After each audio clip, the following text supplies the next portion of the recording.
GVTV News. So watch, and learn.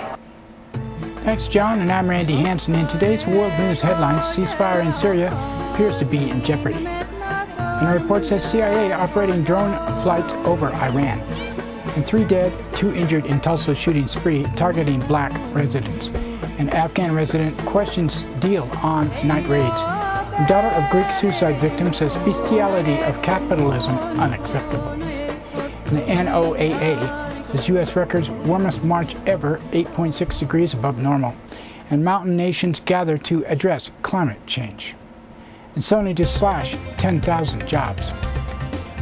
A weak job report, 120,000 created in March. And Bahrain refuses to extradite activists on hunger strike. And ex-Egyptian spy chief to run for president. And Israel bars visit by Nobel laureate Günter Grass. And U.S. border agents repeatedly detain questioned U.S. filmmaker. And police arrest 12 Occupy Minneapolis activists, and Chinese dissident Feng Lizhi, 76, dies. And 60-minute broadcaster Mike Wallace, at 93, dies. GVTV News would like to say that views expressed on our news broadcast do not necessarily reflect the views of NCTV Digital Media Center. But before these stories, GVTV News would like to thank one of our underwriters who supports your only visual video news media in Nevada County. That's right, it's us, GVTV News.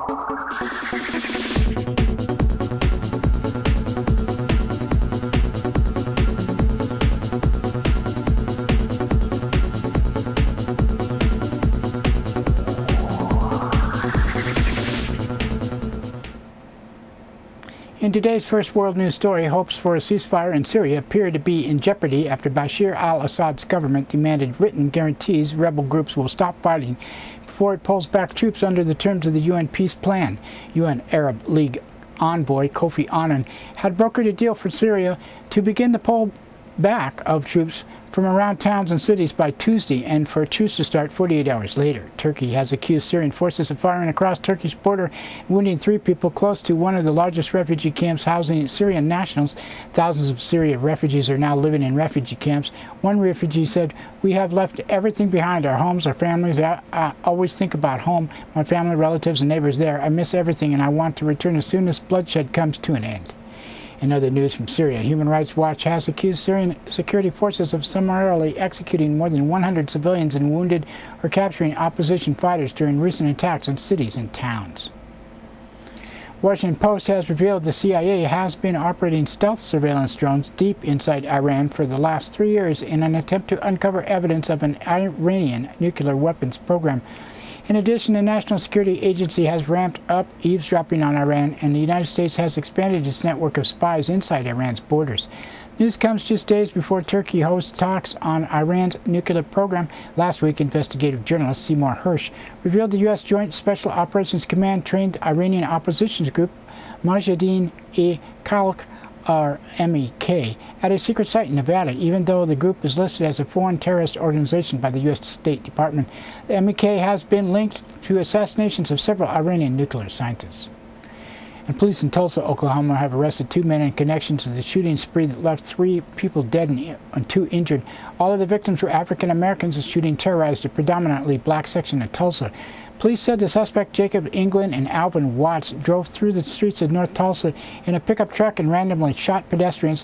Police have not labeled the killings as a hate crime, but several local officials said the shootings were racially motivated. Reverend Warren Blankney, president of the NAACP chapter in Tulsa, said, "We want our people to know there's no need to go out and try to take vengeance and become a vigilante. Just wait through the process and let's see what's going to happen." In Afghanistan, and the United States reached a deal on Sunday to curb night raids on Afghan homes, giving Kabul a veto over the operations, clearing the way for a wider pact extending the U.S. presence in Afghanistan. Under the agreement, Afghan authorities will have control over prisoners taken in night raids, decide whether to allow U.S. interrogators access to detainees. An Afghan judge would also have to grant a warrant approving operations. General John Allen, NATO commander in Afghanistan, said, "Today we are one step closer to establishment of the U.S.-Afghan strategic partnership. Most importantly, today we are one step closer to our shared goal and vision of a secure and sovereign Afghanistan. Together we will realize that vision." Many Afghan residents criticize the agreement because it does not put an end to all night raids. Nazir Mohammed said, "We don't want any forces entering our houses during the night, neither American forces nor Afghan forces. If they really need to inspect homes, they must come first and get permission and then enter houses." Hundreds of people gathered Saturday in Athens, Greece, for a funeral for Demetrius Christoulas, the 77-year-old retiree pharmacist who shot and killed himself near the Greek Parliament building last week after writing a note that blamed his suicide on the economic crisis.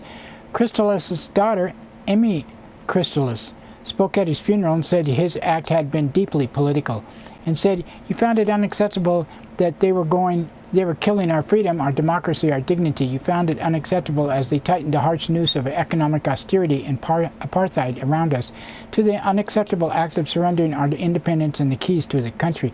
It was unacceptable to you that Greece did not acknowledge its children and its children did not recognize their own country. You found the bestiality of capitalism unacceptable, and that has infiltrated our lives and no one tried to stop it. Then you made your decision to become the fear, the death, the memory, the sorrow of our ruined lives." Unquote. National Oceanic and Atmospheric Administration has revealed last month was the warmest March ever recorded in the United States. Temperatures in the continental 48 states was 8.6 degrees above normal for March and 6 degrees higher than average for the first 3 months of the year. And representatives from dozens of countries met in Nepal this weekend for a conference on the impact of climate change on mountain communities. Ram Baran Yadav, president of Nepal, said, "We all know that mountains all around the world are facing disproportionate impact of climate change, combined with the forces of globalization, continuing environmental degradation, and also socio-economic development. Climate change is making life in the mountains in developing countries more difficult." In economic news, the Japanese electronic company Sony has announced plans to slash about 10,000 jobs, or 6% of its global workforce. It's unclear how many of the jobs lost will be in the United States. And U.S. Labor Department says just 120,000 jobs were created in March, far below the expected gain of 200,000. It is the smallest rise since October. In spite of the weak job growth, the unemployment rate edged down 8.2% because more people have left the labor force. So really, we're still up there. It just looks like it's less. Bahrain has refused to extradite jailed political activist Abdullah Hadi Akawaja, despite a request from Copenhagen to hand him over. Akawaja, who is also a Danish citizen, has been on hunger strike for more than 2 months. Over the weekend, his daughter was briefly detained and interrogated after she tried to see him in a military hospital where he's being held. Security guards reportedly tied her hands and legs to the wheelchair. Sunday marked the 60th day of Ajwaha's hunger strike and the first anniversary of his arrest. And former intelligence chief of ousted dictator Hosni Mubarak has joined the presidential race. Omar Suleiman made the announcement on Friday. He headed Egypt's intelligence service for more than 18 years under Mubarak. Suleiman was a close U.S. ally who had a key role in the Bush administration's extraordinary rendition program. During the Egyptian uprising last year, Mubarak appointed Suleiman as his first ever vice president. Meanwhile, a popular Islamic candidate named Hazem Saleh Abu Ismail has been ruled ineligible to run because documents show his mother became a U.S. citizen before she died, a charge Ismail has disputed. Nobel Prize-winning German author Günter Grass has been barred from visiting Israel after the publication last week of a poem titled "What Must Be Said." In the poem, Grass described the nuclear-armed state of Israel as a threat to the world peace. The poem also assailed Israel for its threat to attack Iran, called for supervision of Israel's nuclear weapons, and criticized Germany for selling submarines to Israel. Grass is considered to be Germany's most famous living writer, won the Nobel Peace Prize in Literature in 1999. Oscar-nominated filmmaker and journalist Lori Poitras was revealed that she is detained Thursday after she landed in Newark International Airport on a trip to Britain. When she landed, she was interrogated by U.S. Customs and Border Protection. Agents threatened to handcuff her when she attempted to keep notes about the interrogation. Poitras told Salon.com's Glenn Greenwald she was detained and questioned almost every time she returns to the United States from overseas travel. She said it's very traumatizing to come home to your own country and to have to go through this every time. Poitras is the director of The Oath and My Country, My Country. The Oath was about Guantanamo prisoners returning to Yemen after being released by the U.S. government. In Minneapolis, police arrested 12 Occupy protesters on Saturday. Several activists say they were victims of police brutality. Local television KSTP said one of its employees was videotaping the arrest when an officer shoved his camera, knocked it to the ground, and slightly injured the cameraman. One of China's best-known dissidents, Feng Lizhi, has died at the age of 76. He is viewed as a key figure in the pro-democracy movement behind the 1989 Tiananmen Square protests. And legendary 60 Minutes correspondent Mike Wallace has died at 93. He worked at 60 Minutes for almost 40 years, beginning in 1968. And that's it for World News today. Now we would like to thank another one of our underwriters who supports your only visual video news media in Nevada County. That's right, it's us, GVTV News.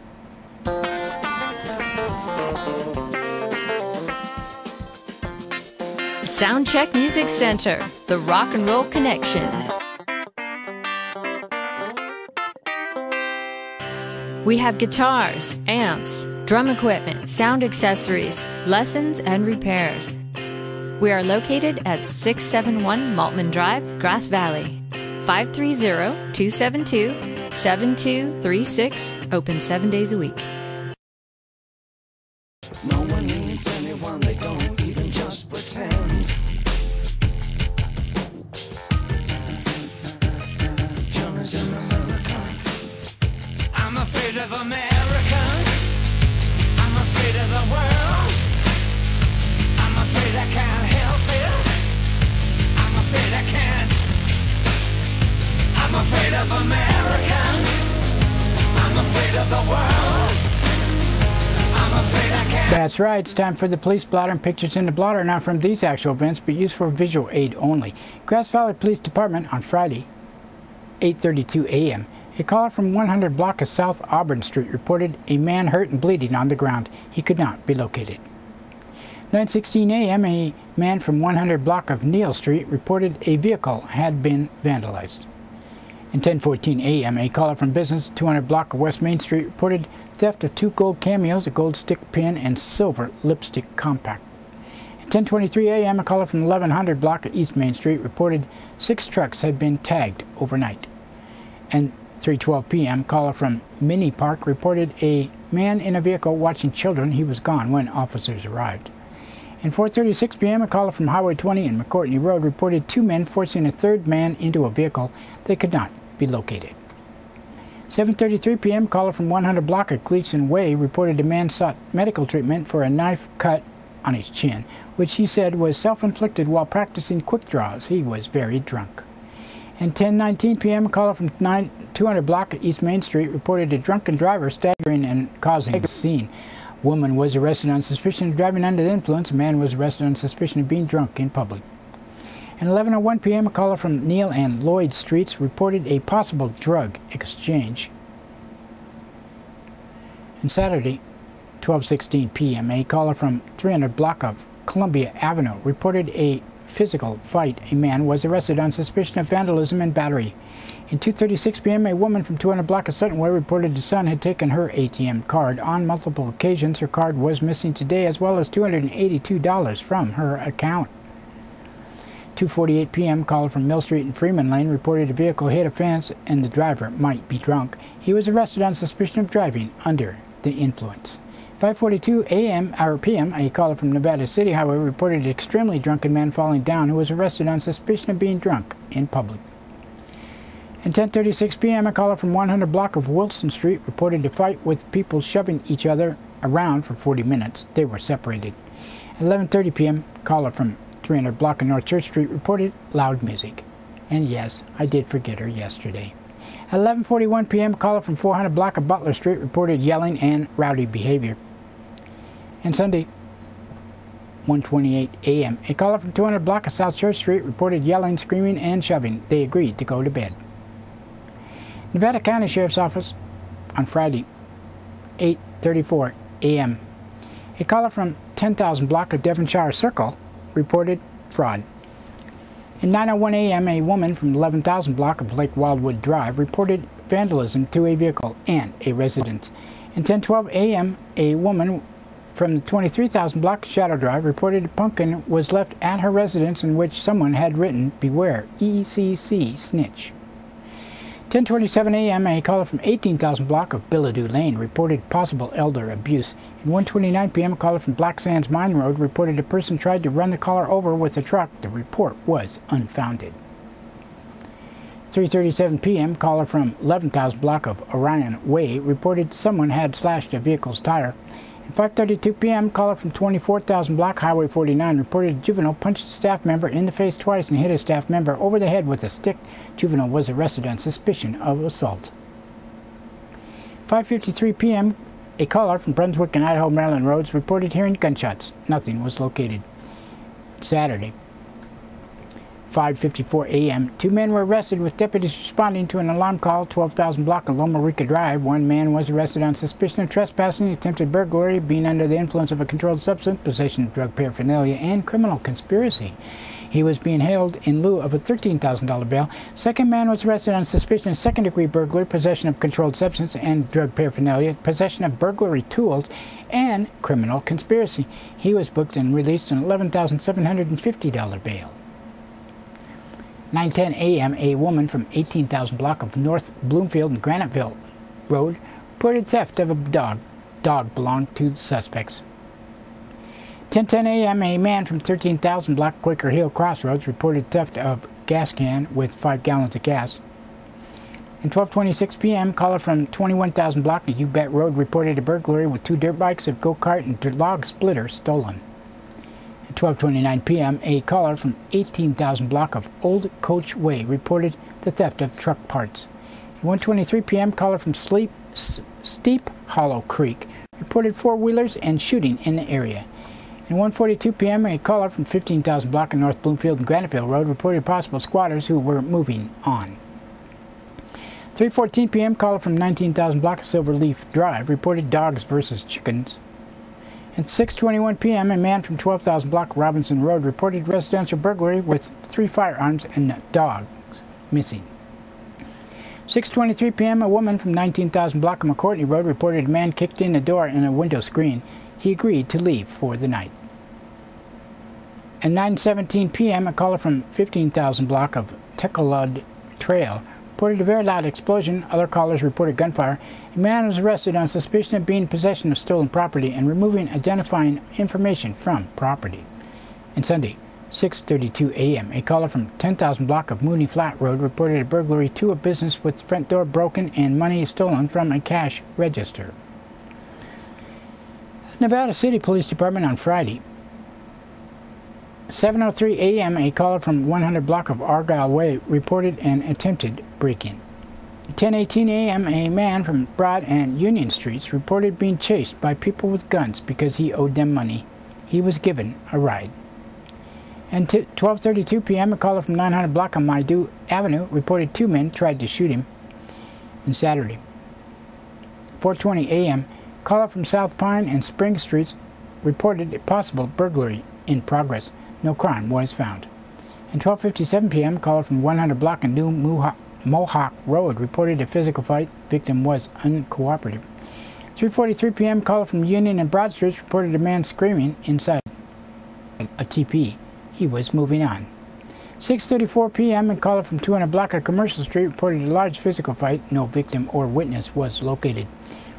And that's it for the Police Blotter today. Now we'd like to thank another one of our underwriters who supports your only visual video news media in Nevada County. That's right, it's us, GVTV News.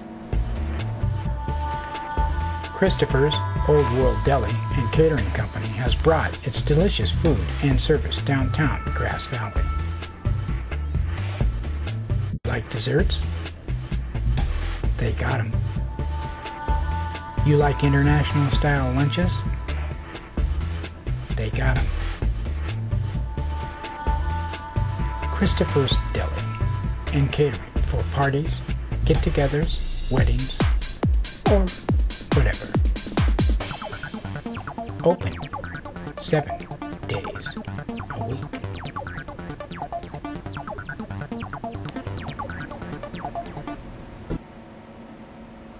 In local news headlines, missing senior found and pedestrian death investigated.